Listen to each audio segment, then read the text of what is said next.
गजाननं भूतगणाधिसेवितं कपित्थजम्बू फलसारभक्षितम्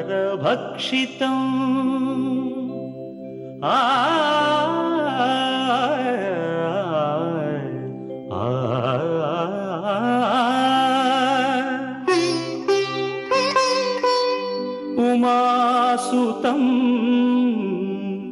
शोकविनाशकारणं नमामि विघ्नेश्वर पादपङ्कजम्।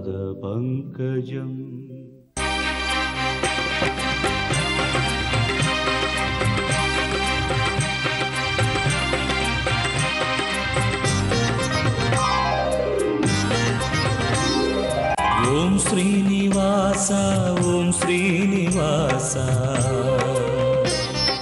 ओम श्रीनिवास ओम श्रीनिवास நாள்தோறும் உன்னை நான் பாட வேண்டும் நான் பாட உந்தன் அருளாசி வேண்டும் ஏழு ஸ்வரங்களுமே ராகம் இசைத்திடுமே ஏழு ஸ்வரங்களுமே ராகம் இசைத்திடுமே ஏழு மலை கரசே ஏழு மலை கரசே ஓம் ஸ்ரீனிவாசா ஓம் ஸ்ரீனிவாசா ஓம் ஸ்ரீனிவாசா ஓம் ஸ்ரீனிவாசா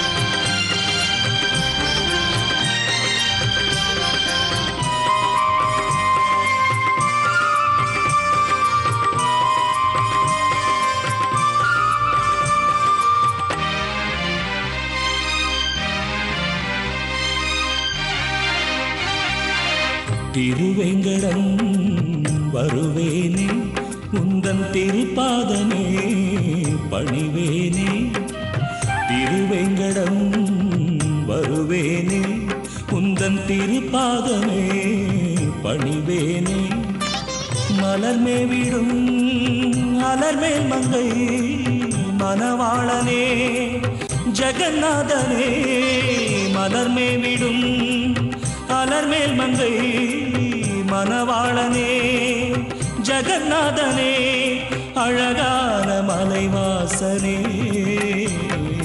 ஓம் ஸ்ரீனிவாசா ஓம் ஸ்ரீனிவாசா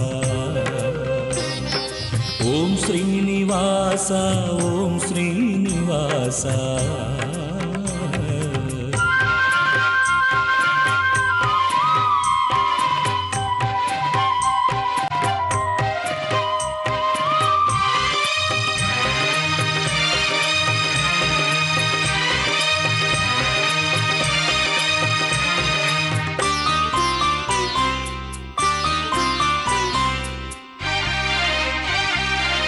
உனக்காகவே இசைத்தேனே என்றும் உன் பேரையே நினைத்தேனே உனக்காகவே இசைத்தேனே என்றும் உன் பேரையே நினைத்தேனே கருணாலயம் அருளாலயம் கமலாலயம் உனதாலயம் கருணாலயம் அருளாலயம் கமலாலயம் உனதாலயம் அருள்வாயே கோவிந்தா ஓம் ஸ்ரீனிவாசா ஓம் ஸ்ரீனிவாசா ஓம் ஸ்ரீனிவாசா ஓம் ஸ்ரீனிவாசா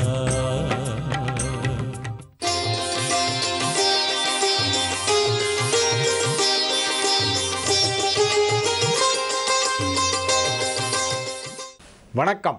சனிக்கிழமை அக்டோபர் மாதம் 6ஆம் தேதி, நந்தன வருஷம் புரட்டாசி மாதம் 20ஆம் தேதி. இன்றைய நட்சத்திரம் மிருகசீரிஷம், திதி தேய்பிறை, சஷ்டி, யோகம் சித்த யோகம், துலா ராசிக்கு சந்திராஷ்டமம் மாலை 5:02 வரையிலே 5 மணி 2 நிமிடம் வரை துலா ராசிக்கு சந்திராஷ்டமம். அதன் பிறகு விருச்சிக ராசிக்கு சந்திராஷ்டமம் ஆரம்பமாகிறது. இன்றைய விசேஷம் என்னவென்றால் புரட்டாசி சனிக்கிழமை கோவிந்த நாமத்தை உறக்கச் சொல்லி பெருமாளை வழிபட வேண்டிய நாள். நீராடும் போதிலிருந்து ஆரம்பித்து கோவிந்தா, நாராயணா, கிருஷ்ணா, ராமா என்று சொல்லி பெருமாளுடைய திருநாமங்களை எல்லாம் என்றவரை உச்சரிக்க வேண்டும். குழந்தைகளுக்கெல்லாம் சாமி பெயர் வைக்கிறதே இதுக்காகத்தான். நம்ம தனியாக சாமியுடைய திருநாமத்தை சொல்லு அப்படின்னா எல்லாருக்கும் சொல்கிறதுக்கு நேரம் இருக்காது. குழந்தைங்களுக்கு கோவிந்தன், மாதவ், கேசவ் அப்படின்லாம் பேர் வைக்கிறாங்க. மாதவன், கேசவன், கோவிந்தன், நாராயணன், கிருஷ்ணா, ஹரி, ராம், ஸ்ரீராம், பத்ரி நாராயணன், லட்சுமி நாராயணன் இப்படிலாம் பேர் வைக்கிறது எதுக்காகனாக்கா இந்த சாக்கிலையாவது பெருமாளுடைய பேரை அவங்க அப்பா ஒரு நாளைக்கு 10 தரம் சொல்லுவார், அம்மா சொல்லுவாங்க. தனியாக உட்காந்து கிருஷ்ணா, ராமா, கோவிந்தான்னு ஜபம் பண்ணலனாலும் பையனை கூப்பிட்றதுக்காக வேண்டி கிருஷ்ணா, டேய் நாராயணா நீ எங்கடா இருக்க அப்படின்னு கத்துவாங்க இல்லையா, அந்த மாதிரி பேரை சொல்லணும். பகவான் நாமாவை சொல்லணுங்கிறதுக்காகத்தான் குழந்தைங்களுக்கு சாமி பேர் வைக்கிறது. குழந்தைகளுக்கு சாமி பேர் தான் வைக்கணும். என்கிட்ட ஒருத்தர் கேட்டாங்க, சாமி பேரே வைக்கக்கூடாதாமே அப்படின்னு. அப்போ வேறு எந்த பேர் வைப்ப நீ? சாமி பேர் தான் வைக்கணும். பரம்பரையாக காலங்காலமாக பல நூற்றாண்டுகளாக நமது முன்னோர்கள் அப்படித்தான் செய்து கொண்டு இருக்கிறார்கள். அப்படித்தான் நாம் செய்து கொண்டு இருக்கிறோம். புதுசாக சாமி பேர் வைக்காதுன்னா அது என்ன அர்த்தம்? அது ஒரு தவறான கருத்து. இப்பொழுது அண்மை காலத்திலே சிலரால் சொல்லப்படுகிறது, குழந்தைகளுக்கு கடவுளின் திருப்பெயரைத்தான் சூட்ட வேண்டும். பெண் குழந்தையாக இருந்தாலும் ஆண் குழந்தையாக இருந்தாலும் பேரை செலக்ட் பண்ணோன்னா விஷ்ணு சஹஸ்ரநாமத்திலேருந்தோ லலிதா சஹஸ்ரநாமத்திலேருந்தோ ஒரு நல்ல பேரை எடுத்து வைக்கணும். சில பேர் வாயிலே நொழியாமல் என்னமோ ஒரு பேர் வைக்கிறாங்க, ஷஷ்புஷா அப்படின்றாங்க. அது என்னென்னே புரியல. அது அர்த்தமே இல்லாத பெயர்கள்லாம் வைக்கக்கூடாது. கோவிந்தா கோவிந்தா கோவிந்தா என்று சொல்லி அந்த ஏழுமலையானை வழிபட வேண்டிய ஒரு புரட்டாசி சனிக்கிழமை நாள். ராகு காலம் காலை 9 மணி முதல் 10:30 மணி வரை, யமகண்டம் மதியம் 1:30 மணி முதல் 3 மணி வரை, குளிகை நேரம் காலை 6 மணி முதல் 7:30 மணி வரை, நல்ல நேரம் என்னும் சுபஹோரைகள் காலை 10:30 மணி முதல் 12 மணி வரை, மாலை 5 மணி முதல் 7 மணி வரை. இன்றைய கிரக நிலவரம்: ரிஷபத்தில் குருச்சந்திரன் கேது, சிம்மத்தில் சுக்கிரன், கன்னியில் சூரியன், துலாமில் சனிபுதன், விருச்சிகத்தில் செவ்வாய் ராகு. மாலை 5 மணி 2 நிமிடங்களுக்கு சந்திரன் ரிஷபத்திலிருந்து மிதுனத்திற்கு மாற்றமடைகிறது.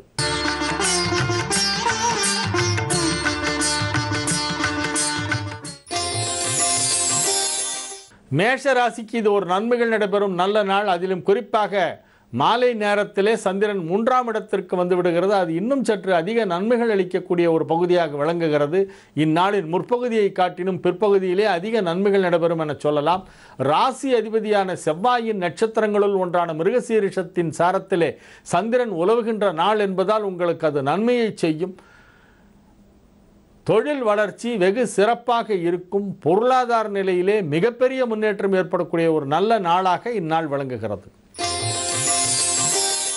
ரிஷபராசிக்கு இது ஒரு அற்புதமான நன்மைகள் நடைபெறும் நல்ல நாள். இந்நாளிலே உங்களது தேவைகள் அனைத்தும் பூர்த்தியாகும். கேட்ட வரம் கிடைக்கின்ற ஒரு நாளாக இந்த நாள் விளங்குகிறது. நீங்கள் எதற்காக முயற்சி செய்து கொண்டிருக்கிறீர்களோ அது கிடைத்துவிடும். நன்மைகள் அதிக அளவிலே நடைபெறக்கூடிய ஒரு அற்புதமான நாளாக இந்நாள் விளங்குகிறது. தொழில் தொடர்பாக, பொருளாதாரம் தொடர்பாக அனைத்து விதமான முயற்சிகளும் வெற்றி பெற்றுவிடும். வளர்ச்சி மிகச் சிறப்பாக இருக்கும். குடும்பத்திலே மகிழ்ச்சி அலை வீசும். மனம் அமைதியாக இருக்கும். மிதுன ராசிக்கு இது ஒரு நன்மைகள் நடைபெறும் நல்ல நாள். மாலை 5 மணி சுமாருக்கு சந்திரன் ராசிக்குள் வந்து விடுகிறது. இந்நாளின் முற்பகுதியிலே செலவுகள் சற்று அதிகமாக இருக்கும். மாலை நேரத்திற்கு பிறகு வரவுகள் வரும். தொழில் தொடர்பான பயணங்கள் ஒரு சிலருக்கு ஏற்படும். ஒரு சிலர் புனித தலங்களுக்கு சென்று வருவார்கள். புனித தல யாத்திரை மேற்கொள்ளும் வாய்ப்பு ஒரு சிலருக்கு கிடைக்கும். இப்பொழுது நடைபெற்று கொண்டிருப்பது மகாலய பட்சம். இந்த மகாலய பட்சம் என்னும் இந்த 15 நாட்களுமே நமது முன்னோர்களுக்கு நாம் அஞ்சலி செலுத்த வேண்டும். அவர்களை நினைத்து வழிபட வேண்டும். பித்ருக்களுக்கு வழிபாடு செய்கின்ற நாளாக இந்த 15 நாட்களுமே விளங்குகிறது. புரட்டாசி மாதத்திலே வருகின்ற தேய்பிறை காலம் இருக்கிறதே, அதற்கு பெயர் மகாலய பட்சம். அதன் முடிவில் மகாலய அமாவாசை வரும். அதன் பிறகு வளர்பிறை ஆரம்பித்துவிடும், நவராத்திரி வந்துவிடும். இந்த தேய்பிறை காலமான இந்த 15 நாட்களுக்கு மாலய பட்சம் என்று பெயர். இந்த சனிக்கிழமையிலே மாலய பட்சத்திலே முன்னோர்களை நினைத்து மனதார அவர்களுக்கு நாம் ஒரு வழிபாடு செய்ய வேண்டும். இன்றைய தினம் அத்தகைய ஒரு நாளாக விளங்குகின்றது. இந்நாளிலே நீங்கள் அனைத்து விதமான நலன்களும் பெறுவீர்கள், வளங்களும் பெறுவீர்கள். கடக ராசிக்கு இது ஒரு நன்மைகள் நடைபெறும் நல்ல நாள். ராசிக்கு 11ஆம் இடத்திலே மாலை 5 மணி வரையில் இருக்கும் சந்திரன் பிறகு 12ஆம் இடமாகிய மிதுனத்திற்கு சென்று விடுகிறது. இவ்விரு இடங்களிலுமே ராசி அதிபதி ராசிக்கு நன்மையைத்தான் செய்யும். தேய்பிறை சந்திரனாக இருந்து 12ஆம் இடமாகிய விரயஸ்தானத்திலே செல்வதால் ஒரு சிலருக்கு செலவுகள் சற்று அதிகமாக இருக்கும், விரயங்கள் ஏற்படலாம். ஆனால் நன்மைகள் தான் நடைபெறும். நன்மையான விரயங்கள், சந்தோஷமான செலவுகள் ஏற்படக்கூடிய ஒரு வாய்ப்பு இருக்கிறது. ஆடை ஆபரணம் வாங்குவது, புதிதாக விலை உயர்ந்த பொருட்களை வாங்குவது போன்றவையெல்லாம் ஒரு சிலருக்கு நிகழும். நன்மைகள் அதிக அளவிலே நடைபெறக்கூடிய ஒரு நல்ல நாளாக இந்த நாள் விளங்குகிறது. 5ஆம் இடமாகிய பூர்வ புண்ணியஸ்தானம் வலுப்பெற்று அதன் அதிபதியான செவ்வாய் ஆட்சி பலம் பெற்று குரு பார்வை பெறுவதால் பதவி உயர்வு கிடைப்பதற்கான வாய்ப்பு மிகவும் வலுவாக உள்ளது. சிம்ம ராசிக்கு இது ஒரு மிகச்சிறந்த நன்மைகள் நடைபெறும் நல்ல நாள். இந்நாளிலே உங்களது தொழில் வளர்ச்சி வெகு சிறப்பாக இருக்கும். தொழில் ஸ்தானாதிபதி என்று சொல்லக்கூடிய 10க்குடைய சுக்கிரன் ராசியிலேயே இருக்கிறது. ஜீவன ஸ்தானாதிபதி வலுப்பெற்றிருக்கின்ற காரணத்தினாலும் ராசி அதிபதிக்கு குரு பார்வை இருக்கின்ற காரணத்தினாலும் உங்களுடைய தொழிலிலே மகத்தான முன்னேற்றம் ஏற்படும். சிறிய அளவிலே தொழிலை செய்து கொண்டிருப்பவர்கள் கூட இப்பொழுது அதை மிக பெரிதாக விரிவுபடுத்தி அதிலே வெற்றி காண்பார்கள். பொருளாதார முன்னேற்றம் மிகச்சிறப்பாக இருக்கும். நன்மைகள் அதிக அளவிலே நடைபெறக்கூடிய ஒரு அற்புதமான நாளாக இந்த நாள் விளங்குகிறது. புதிய தொழில் துவங்குவது பற்றி ஆலோசிப்பீர்கள். ஒரு சிலர் புதிய பார்ட்னர்ஸுடன் சேர்ந்து புதிய தொழிலை துவங்குவார்கள். ஆடை ஆபரணம் போன்ற துறைகளிலே உள்ளவர்களுக்கு அதிக நன்மைகள் நடைபெறுகின்ற நல்ல நாள். கன்னி ராசிக்கு இது ஒரு மிகச்சிறந்த நன்மைகள் நடைபெறும் நல்ல நாளாக விளங்குகிறது. ராசிக்கு 9ஆம் இடத்திலும் 10ஆம் இடத்திலும் சந்திரன் உலவுகின்ற நாள். மாலை 5 மணி 2 நிமிடம் வரையிலே 9ஆம் இடத்தில் இருந்து விட்டு பிறகு 10ஆம் இடத்திற்கு செல்கிறது சந்திரன். இந்நாளிலே உங்களது தொழில் வளர்ச்சி மிகச் சிறப்பாக இருக்கும். ராசிக்கும் தொழில் ஸ்தானத்திற்கும் அதிபதியான புதன் 2ஆம் இடமாகிய துலாத்திலே உச்சம் பெற்ற சனியோடு இணைந்திருக்கிறது. 2 திரிகோணாதிபதிகள் ஒன்றாக இணைந்திருக்கின்றன. ஆகவே நன்மைகள் அதிக அளவிலே நடைபெறக்கூடிய ஒரு நல்ல நாளாக விளங்குகிறது. உத்தியோகத்திலே உள்ளவர்களுக்கு கூடுதல் பொறுப்புகள் வழங்கப்படும். பெயர் புகழ் செல்வாக்கு வெகு சிறப்பாக இருக்கும். பேச்சை தொழிலாக கொண்டவர்களுக்கு மிகப்பெரிய நன்மை நடைபெறக்கூடிய ஒரு நல்ல நாள். துலா ராசிக்கு இது ஒரு அற்புதமான நன்மைகள் நடைபெறும் நல்ல நாளாக மாலையிலிருந்து இருக்கிறது. மாலை 5 மணி 2 நிமிடம் வரை சந்திராஷ்டமம். புதிய முயற்சிகளில் இறங்குவதாக இருந்தால் 5 மணிக்கு மேல் அதை செய்ய வேண்டும். மாலை நேரத்திலே செய்கின்ற அனைத்து செயல்களும் வெற்றிகரமாக நடந்து முடியும். சுமூகமான முறையிலே எந்த பிரச்சனையும் இல்லாமல் நடக்கும். மாலை 5 மணி வரையிலே உங்களுக்கு கிரக நிலவரம் அவ்வளவு சாதகமாக இல்லை. ஆகவே சற்று பொறுத்திருந்து மாலை 5 மணிக்கு பிறகு முக்கியமான பணிகளை செய்யுங்கள். அதுவரையிலே உங்களது கடமைகளை மட்டும் செய்து வாருங்கள்.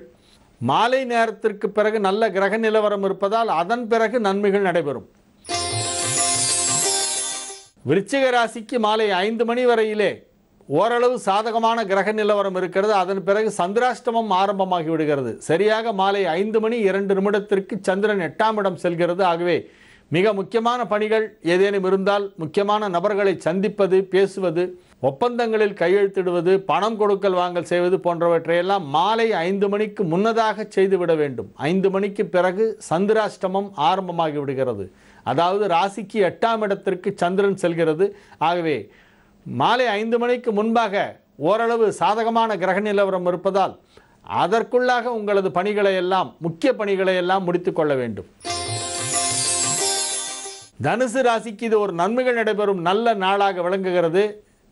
இந்நாளின் முற்பகுதியில் ராசிக்கு 6ஆம் இடத்திலும் பிற்பகுதியில் 7ஆம் இடத்திலும் சந்திரன் உலவுகிறது. இந்நாள் உங்களுக்கு முழுவதுமே நன்மைகள் அதிகமாக நடைபெறக்கூடிய நாளாக இருக்கும். பொதுவாக தேய்பிறை காலங்களிலே அதிக நன்மைகள் நடைபெறும் ராசிகளில் மிக முக்கியமானது தனுசு ராசி. ரிஷபம், சிம்மம், தனுசு, கும்பம் இந்த 4 ராசிக்காரர்களுக்கு தேய்பிறை தான் நன்மை செய்யும். இவர்களுக்கெல்லாம் திருமண முகூர்த்தம் கூட தேய்பிறை முகூர்த்தம் தான் வைக்கணும், வளர்பிற முகூர்த்தம் வைக்கக்கூடாது. சிம்மம், தனுசு, கும்பம், ரிஷபம் இந்த 4 ராசிக்காரர்களுக்கும் தேய்பிறையிலே நன்மைகள் நடக்கும்.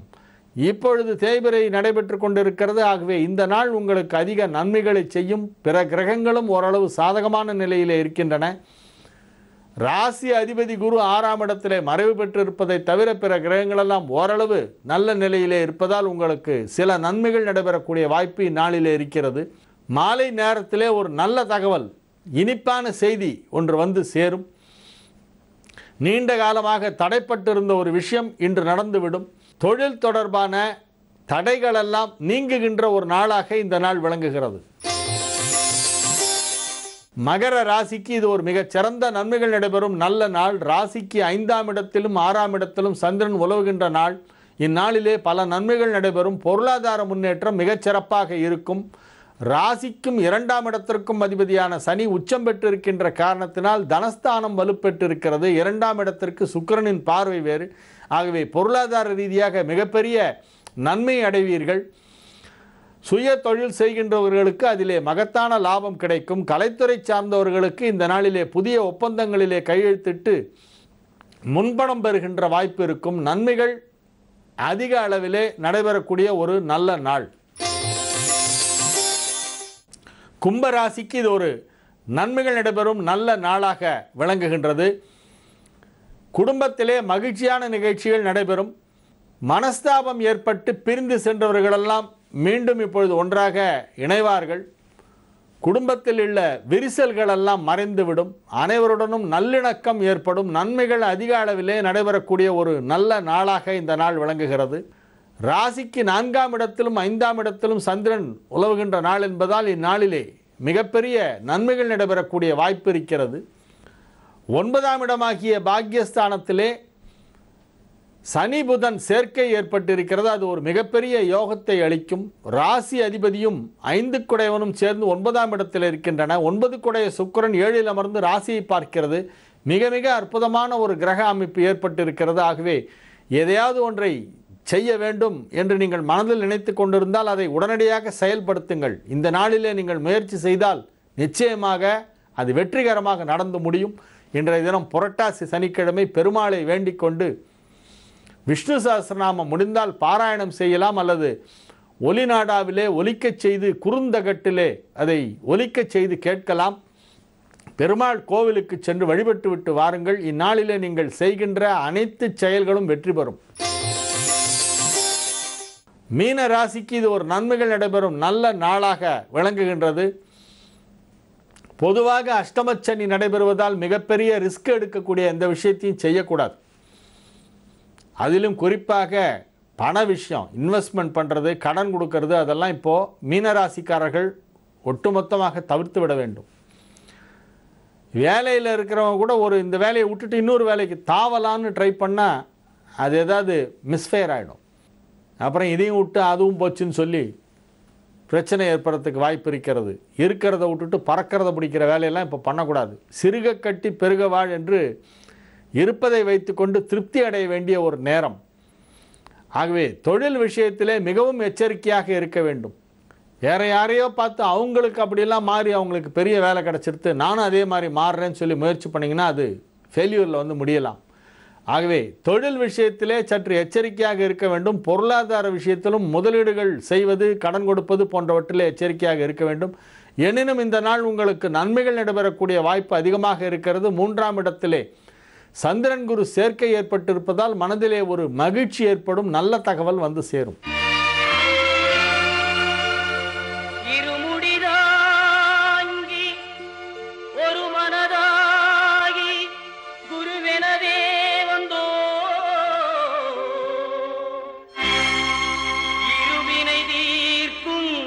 யமனையும் வெல்லும் திருவடியை காண வந்தோ.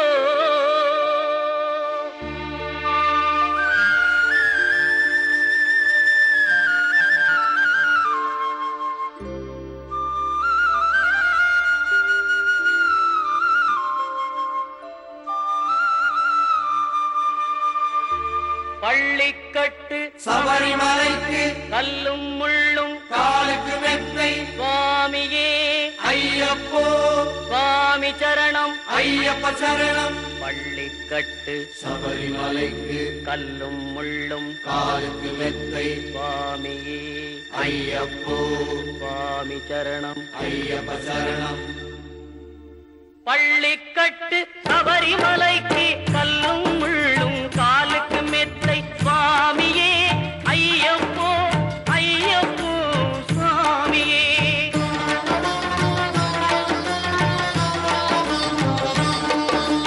நெய்யபிஷேகம் சுவாமிக்கே கற்பூர தீபம் சுவாமிக்கே ஐயப்பன்மார்களும் கூறிக்கொண்டு ஐயனை நாடி சென்றிடுவார் சபரிமலைக்கு சென்றிடுவார் சுவாமியே ஐயப்போ ஐயப்போ சுவாமியே.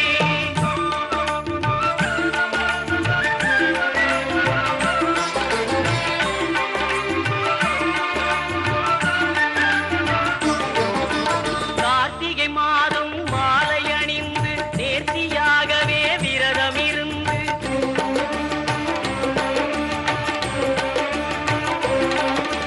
பார்த்த சாரதியின் மைந்தனே உன்னை பார்க்க வேண்டிய தவம் இருந்து பார்த்த சாரதியின் மைந்தனே உன்னை பார்க்க வேண்டிய தவம் இருந்து இருமுடி எடுத்து எருமேலி வந்து ஒரு மனதாகி பேட்டை துள்ளி அருமை நண்பரா பாவரை தொழுது ஐயனின் அருள்மலை ஏறிடுவார் சுவாமியே ஐயப்போ ஐயப்போ சுவாமியே.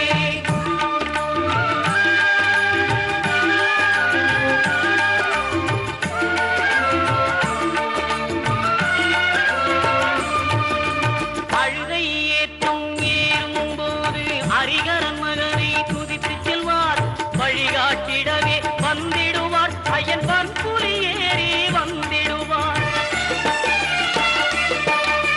கரிமலை ஏற்றம் கடினம் கடினம் கருணை கடலும் துணை வருவார். கரிமலை இறக்கம் வந்தவுடனே பெருநெறி பம்பையை கண்டிடுவார் சுவாமியே ஐயப்போ ஐயப்போ சுவாமியே.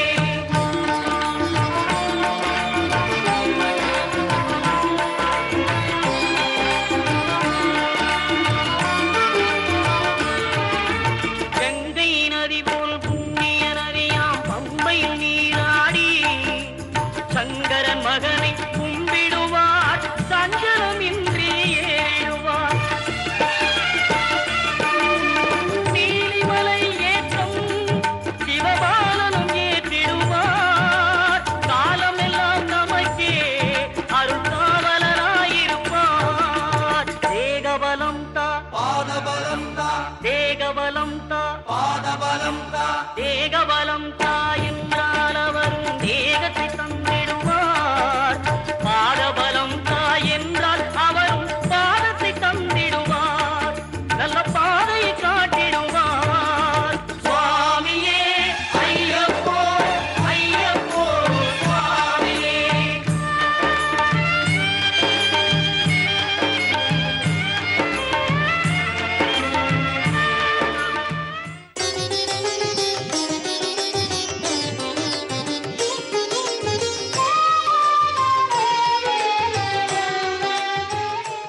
இன்றைய தினம் பரிகார ஸ்தலங்கள் நிகழ்ச்சியிலே நாம் தெரிந்து கொள்ளவிருக்கும் தகவல்கள் மிக பிரபலமான ஒரு பெருமாள் கோவில் திருவள்ளூர் வீரராகவ பெருமாள்.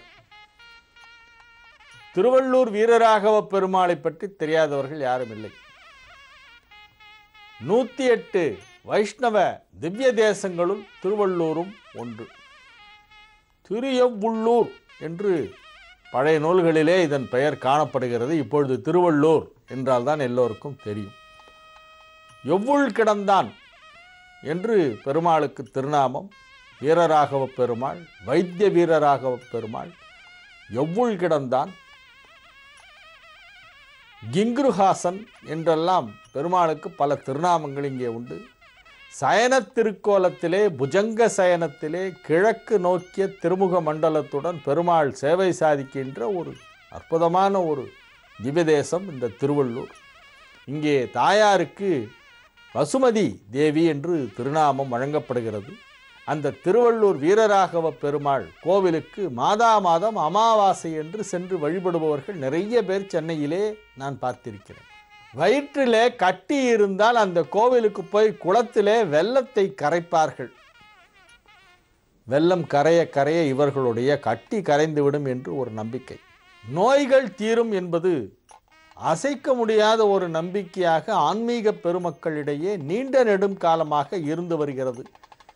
அப்படி நோய்களை எல்லாம் தீர்த்து வைத்து பல அதிசயங்களை எல்லாம் அந்த பெருமாள் பக்தர்களுக்காக செய்திருப்பதால் தான் அவருக்கு வைத்திய வீரராகவ பெருமாள் என்று ஒரு சிறப்பு திருநாமம் வழங்கப்படுகிறது. வைத்தியராகவே அந்த பெருமாளை பக்தர்களெல்லாம் பார்க்கின்றனர். பெருமாளுடைய அருள் இருந்தால் எப்பேற்பட்ட நோயும் நம்மை அண்டாது என்னும் நம்பிக்கை பக்தர்களுக்கு இருந்து வருகிறது. ஆகவே இந்த பெருமாள் நோய் தீர்க்கும் பெருமாளாக விளங்குகிறார். இது திருமணத் தலமாகவும் விளங்குகின்றது. திருமண தடை நீக்கவும் இங்கே வந்து சிலர் பிரார்த்தனை செய்து கொண்டிருக்கின்றனர். இத்தலத்திற்கு திருமங்கை ஆழ்வார், திருமழிசை ஆழ்வார் ஆகிய 2 ஆழ்வார்களும் திவ்ய பிரபந்த பாடல்கள் பாடி மங்களாசாசனம் செய்து பாசுரம் சாதித்துள்ளனர். இத்தலத்திற்கு வந்து பாடி பரவிய மற்றொரு அருளாளர் ராமலிங்க அடிகள் என்னும் வள்ளலார் சுவாமிகள். பொதுவாக வள்ளலாரை எல்லோருக்கும் முருக பக்தராகத்தான் தெரியும். ஆம், அவர் முருகரால் தடுத்தாட்கொள்ளப்பட்டவர். கண்ணாடிக்கு எதிரே அமர்ந்து கொண்டு தியானம் செய்யும் பொழுது முருகப்பெருமான் மயில் மீது காட்சி அளித்து தணிகை வேலனாக அங்கே காட்சி அளித்தான். முருகப்பெருமானால் ஆட்கொள்ளப்பட்ட ராமலிங்க அடிகள் திருவள்ளூர் வீரராகவ பெருமாளிடத்தும் மிகுந்த பக்தி கொண்டவர் என்னும் தகவல் நிறைய பேருக்கு தெரிந்திருக்காது. அவர் திருப்பஞ்சகம் என்னும் நூலையே இயற்றியிருக்கிறார். வீரராகவ பெருமாளை புகழ்ந்து பாடி திருப்பஞ்சகம் என்னும் நூலை வள்ளலார் பாடியிருக்கிறார். சுவாமி தேசிகன் கிங்கிருகேச ஸ்துதி என்று இந்த பெருமாளுக்கு ஒரு விசேஷமான ஒரு மங்களாசாசனம் ஒன்றை செய்திருக்கிறார். சுவாமி தேசிகன் என்பவர் மிகப்பெரிய ஒரு வைணவ பெரியவர், மிகப்பெரிய ஒரு அருளாளர், ஒரு அவதார புருஷர். அவர் இந்த பெருமாளுக்கு பாடியதுதான் கிங்கிருகேச ஸ்துதி எனப்படுகிறது. இத்தலத்து தீர்த்தத்தை ஹிருத்தபாப நாசினி என்று சொல்வார்கள். ஹிருத்தபாபம் என்றால் மனசிலே ஏதேனும் பாபங்கள் இருந்தால், மனத்துக்கண் மாசுடையவனாக இருந்தால், மனதால் தீமைகள் யாருக்கேனும் செய்திருந்தால், அதனால் பாவங்கள் வந்திருந்தால் அந்த பாவம் கூட நீங்கி விடுமாம். இந்த குலத்திற்கு அவ்வளோ ஒரு சிறப்பு. அதனால்தான் இது ஹிருத்தபாபநாசினி என்று இந்த தீர்த்தம் வழங்கப்படுகிறது. சரீரத்தால் செய்த பாவம் மட்டுமல்லாமல் மனதால் செய்த பாவம் கூட போகின்ற அளவிற்கு ஒரு சிறந்த ஒரு புண்ணிய தீர்த்தமாக விளங்குவதால் இது ஹிருத்தபாபநாசினி. மதுகைடவர்கள் என்னும் அரக்கர்களோடு போரிட்டு அவர்களை திருத்தி பணித்து ஆட்கொண்ட தலம் இது. இத்தலத்திலே சாலிகோத்திர முனிவர் அருள் பெற்றார், காட்சி பெற்றார். இந்த ஆலய விமானம் விஜயகோடி விமானம் என்று அழைக்கப்படுகிறது. இத்தலத்திலே வந்து தான தர்மங்கள் செய்தால் அது பன்மடங்காக பெருகுமாம். அதாவது நீங்கள் 1 ரூபா கொடுத்தா 100 ரூபா கொடுத்தா மாதிரி, அந்த மாதிரி ஒரு புண்ணிய பலன் கொடுக்கின்ற ஒரு ஸ்தலமாக இந்த ஸ்தலம் விளங்குகிறது. ஆகவே இங்கு வருபவர்கள் சுவாமி தரிசனம் செய்துவிட்டு நிறைய தான தர்மங்கள் செய்ய வேண்டும் என்று சொல்லப்படுகிறது. அமாவாசை என்று கூட்டம் வருவது சமீப காலமாக சற்று அதிகமாக இருக்கிறது. எல்லா நாளிலுமே வந்து பெருமாளை சேவிக்கலாம். பெருமாளை சேவிப்பதற்கு அமாவாசை அன்றுதான் வர வேண்டும் என்று அவசியமில்லை. அவரவர் தங்களுக்கு எப்பொழுதெல்லாம் நேரம் கிடைக்கிறதோ, அவகாசம் கிடைக்கிறதோ அப்பொழுதெல்லாம் திருவள்ளூருக்கு வந்து இங்கே அருள் வள்ளலாக தனது அருளை வாரி வழங்கி கொண்டிருக்கும் வைத்திய வீரராக பெருமாளையும், இங்கே வசுமதி தாயாரையும் சேவித்து அந்த பெருமாளின் அருளையும் தாயாரின் அருளையும் நாம் பெறுவோம் என்று சொல்லி இன்றைய நிகழ்ச்சியை இத்துடன் நிறைவு செய்து கொள்கிறேன். மீண்டும் நாளைய நிகழ்ச்சியிலே வேறு ஒரு ஆலயத்தின் தகவலுடன் உங்களை சந்திக்கும் வரை உங்களிடமிருந்து தற்காலிகமாக விடைபெற்றுக் கொள்வது உங்கள் வழிகாட்டி ஜோதிடர் ஹரிகேசநல்லூர் வெங்கட்ராமன். வணக்கம்.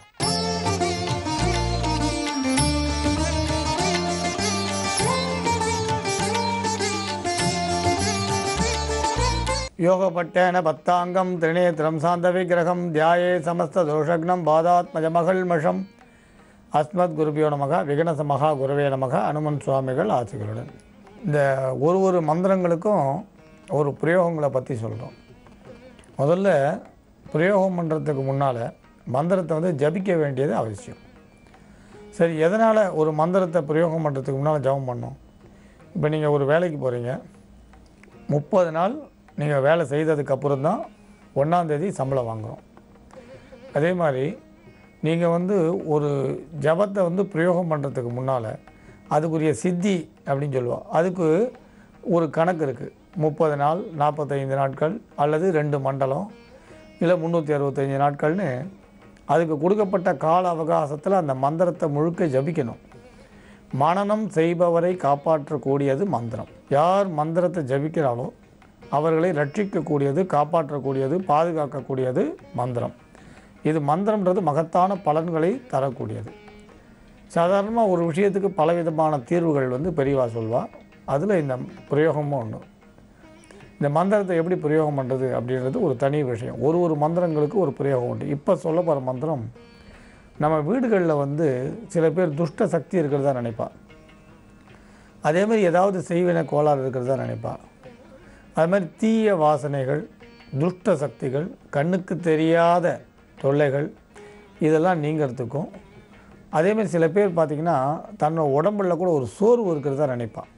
ஆணோ பெண்ணோ குழந்தைகளோ உடம்புல வந்து ஒரு விதமான சோர்வு, ஒரு விதமான மயக்கம், அதிவிருஷ்டி அனாவிருஷ்டின்ற மாதிரி உங்களுக்கு நிறைய பெஞ்சு கெடுக்கும், பெய்யாமல் கெடுக்குன்ற மாதிரி சில பேருக்கு தூக்கமே வராது, இல்லை தூங்கிக்கிட்டே இருப்பான்.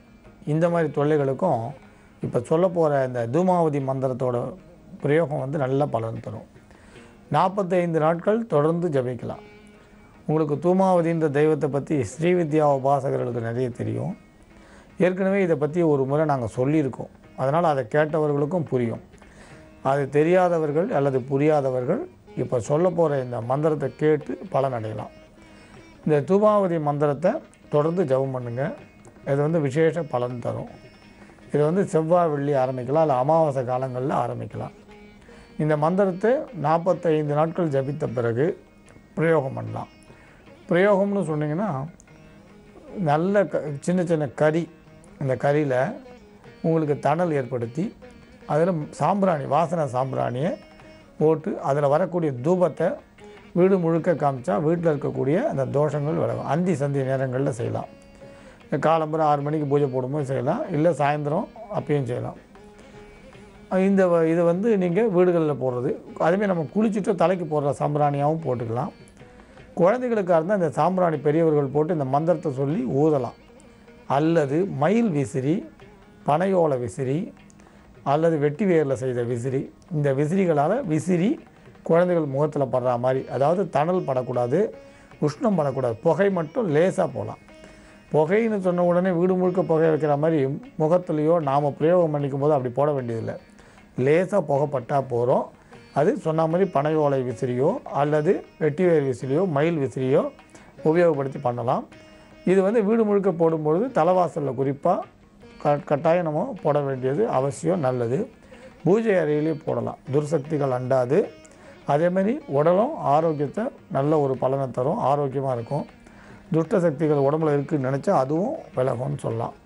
இப்போ தொலைக்காட்சியில் தெரிய போகிறது எழுதிக்குங்க. தூம் தூம். இதில் ஒரு விஷயம் பார்க்கணும். இந்த தும் துர்காயேன்னு ஒரு இடத்துல சொல்லியிருப்போம், அது வேறு. இங்கே சொல்ல போகிறது தூம், கால் வாங்கியிருக்கோம், நெடில். தூம் தூம் தூமாவதியை ஸ்வாஹா. தூம் தூம் தூமாவதியை ஸ்வாஹா. தூமாவதியை ஸ்வாஹா என்ற இந்த மந்திரத்தை எழுதிட்டீங்களா? இந்த மந்திரத்தை தொடர்ந்து ஜபம் பண்ணிடுவாங்க. நைவேத்தியம் சொல்லும்பொழுது இதில் வந்து எலுமிச்சப்பழ சாதம் அல்லது புளியோதரை மாதிரி இதை நைவேத்தியம் பண்ணலாம். முடிக்கிற அன்றைக்கி திராட்சை ரசம் விசேஷம்னு சொல்லலாம். இதை தொடர்ந்து ஜபம் பண்ணால் அபரிதமான பலன்களை கட்டாயம் நம்ம அடைய முடியும். நாளைக்கு இன்னொரு விசேஷமான மந்திரத்தோடு பார்க்கலாம். மங்களானி பவன்ட்டு. மீண்டும் நாளை சந்திக்கலாம்.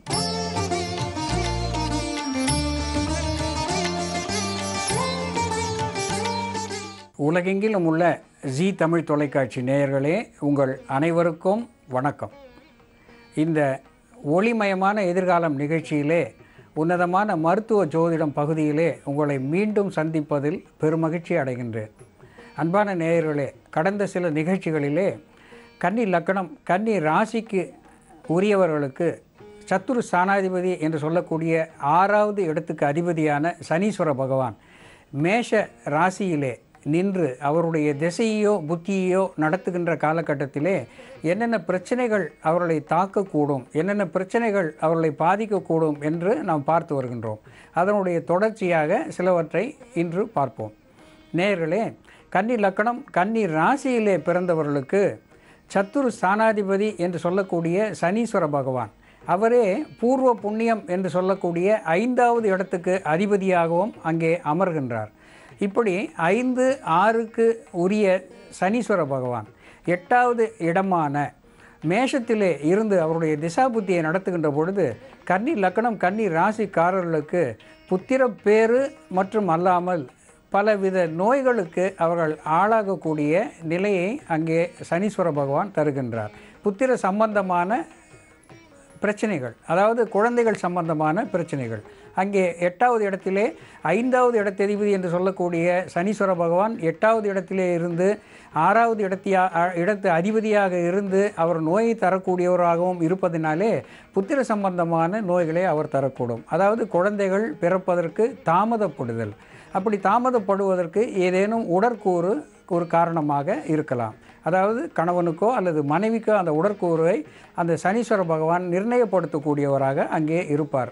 அது மட்டுமல்லாமல் சத்துரு ஸ்தானாதிபதி 8வது இடத்திலே இருக்கின்ற பொழுது குழந்தைகளுக்கு நோயையும் அவர் தரக்கூடியவதாக, குழந்தைகளாலே இவர்கள் அந்த கன்னி லக்னம் கன்னி ராசிக்காரர்கள் பாதிப்பு அடைவதாகவும் அங்கே இருக்கலாம். குழந்தைகளுக்காக இந்த கன்னி லக்ன கன்னி ராசிக்காரர்கள் கஷ்டப்படுதல் என்பது அங்கே பொருள்படும்.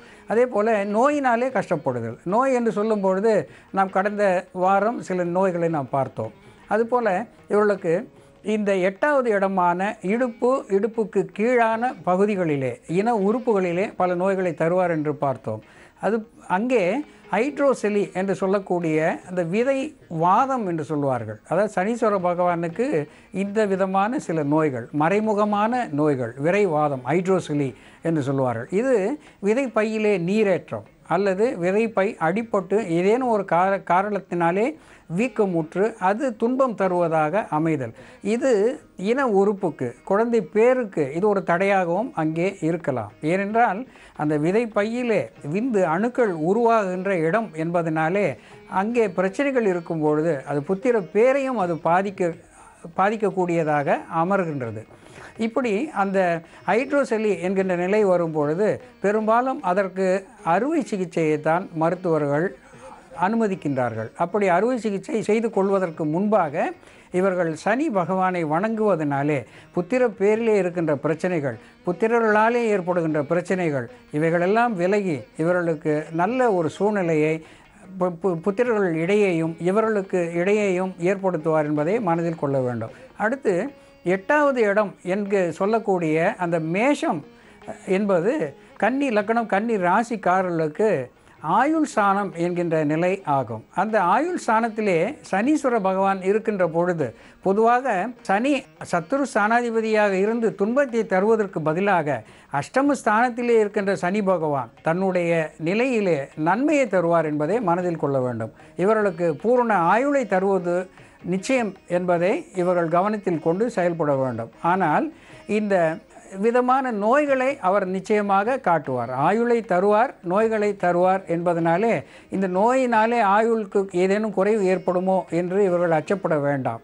இவர்கள் சனியை வணங்குங்கள் என்று நான் கேட்டுக்கொள்கின்றேன். அடுத்து 8வது இடம் என்பது ஒரு ஆயுள் மட்டும் அல்லாமல் பலவிதமான கஷ்டங்கள், புரியாத கஷ்டங்கள், தொழில் வகையிலே கஷ்டங்கள், கடனாலே கஷ்டங்கள், வயிற்றிலே கஷ்டங்கள், இந்த மாதிரி புத்திரர்களாலே கஷ்டங்கள், இப்படி பல புரியாத கஷ்டங்களையும் புரியாத நோய்களையும் இந்த கன்னி லக்னம் கன்னி ராசியில் பிறந்தவர்களுக்கு மேஷத்திலே இருந்து சனி தசாபுத்தி நடத்தும் பொழுது துன்பத்தை தருவார் என்பதை மனதில் கொண்டு சனி பகவானான சனீஸ்வரனை வணங்குங்கள். காகத்துக்கு எள் சாதம் வைப்பதை வழக்கமாக கொள்ளுங்கள். 8 எள்ளை ஒரு வெள்ளைத்தாளிலே மடித்து எப்பொழுதும் உடலோடு வைத்து கொள்ளுங்கள் என்று உங்களை வேண்டி விரும்பி கேட்டுக்கொண்டு சில மருத்துவ குறிப்புகளுக்கு உங்களை அழைத்து செல்கின்றேன். அன்பான நேயர்களே, கடந்த சில நிகழ்ச்சிகளிலே நெல்லிக்காயின் மருத்துவ குணங்கள் பற்றி நாம் பார்த்து வந்தோம். இன்று அதனுடைய தொடர்ச்சியை பார்ப்போம். கடந்த நிகழ்ச்சியிலே நெல்லிக்காய், தாண்டிக்காய், கடுக்காய் இந்த மூன்றினுடைய பொடியை தண்ணீரிலே கொதிக்க வைத்து உபயோகப்படுத்துவதனாலே என்ன பலன் ஏற்படும் என்று பார்த்தோம். அப்படி அதை தண்ணீரிலே கொதிக்க வைத்து அதே திரவத்தை இவர்கள் காலை மாலை என்று 2 வேளையிலே ஒரு 2 ஸ்பூன் அளவுக்கு உள்ளுக்காக உண்டு வந்தார்களே ஆனால் மலச்சிக்கல் தீரும் என்பதை மனதில் கொள்ள வேண்டும்.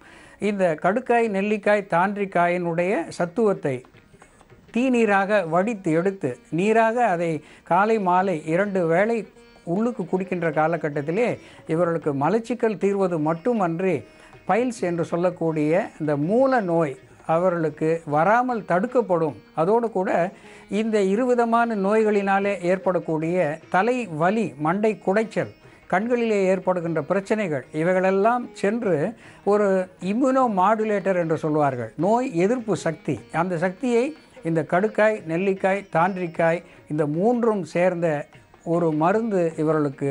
இது மருந்து என்று சொல்வதை விட உணவு என்று சொல்லலாம். இவர்கள் ஆண்டு கணக்காக கூட இதை சாப்பிட்டு வரலாம். இது ஒரு கல்பமாக, காயக்கல்பமாக உடலுக்கு நல்ல ஆயுளை தருவதாக, இரத்தத்தை நல்ல சுத்த நிலையில் வைத்து கொள்வதாக, எல்லா உறுப்புகளுக்கும் இது பலம் தருவதாக அமையக்கூடிய ஒரு ஆயுள் மருந்து, ஆயுள் காப்பு மருந்து, ஆயுள் வேத மருந்து என்று சொல்லக்கூடிய ஒரு நன்மருந்து ஆகும். இதை நீரில் இட்டு காய்ச்சாமல் கூட அப்படியே கடுக்காய், நெல்லிக்காய், தாண்டிக்காய் இதனுடைய 3 சத்துவத்தை பொடியாக்கி நன்றாக துணியில் இட்டு வடித்தெடுத்து, அதாவது வஸ்திர காயம் என்று சொல்வார்கள், ஜல்லடையில் ஜலிக்கும் பொழுது மிக பெரிய துகளாக அது வரும். அதை துணியிலே இட்டு அழுத்தி தேய்க்கும் பொழுது மிக மென்மைய துகளாக நமக்கு அது கிடைக்கும். அந்த துகளை சேர்த்து வைத்துக்கொண்டு காலையிலே ஒரு 1/2 ஸ்பூன் அளவு, மாலை இரவு அதாவது அந்தி சந்தி என்று சொல்லக்கூடிய மாலையிலே ஒரு 1/2 ஸ்பூன் அளவு இவர்கள் உணவுக்கு முன்பாக சாப்பிடுகின்ற பட்சத்திலே குடல் நோய்கள், வயிற்று புண்கள், அல்சர் என்று சொல்லக்கூடிய வயிற்று புண்கள், ஆனல் ஃபிஷர் என்று ஏற்கனவே நாம் பார்த்தோம், அதே போல் வாயிலே ஏற்படுகின்ற புண்கள் இவை எல்லாமே போகும். அது மட்டுமல்லாமல் இந்த பொடியை உபயோகப்படுத்துவதனாலே குடலுக்கு மட்டுமல்ல எல்லா துன்பங்களும் இவர்களுக்கு போகக்கூடியது.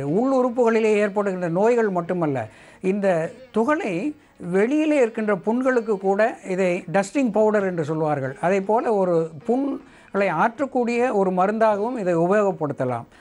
இது இப்படி உபயோகப்படுத்தி பயன்பெறுவது என்பது மிக ஒரு நல்ல ஒரு எளிமையான மருந்தாக இருக்கும் என்பதை மனதில் கொண்டு இந்த கடுக்காய், நெல்லிக்காய், தாண்டிக்காயை கவனத்தில் வைத்து கொள்ளுங்கள். இது ஒரு மாமருந்து என்பதை மறவாமல் இதை உபயோகப்படுத்தி பயன்பெறுங்கள் என்று கேட்டு உங்களை அடுத்த நிகழ்ச்சியிலே சந்திக்கின்ற வரையில் விடைபெறுகின்றேன். நன்றி, வணக்கம்.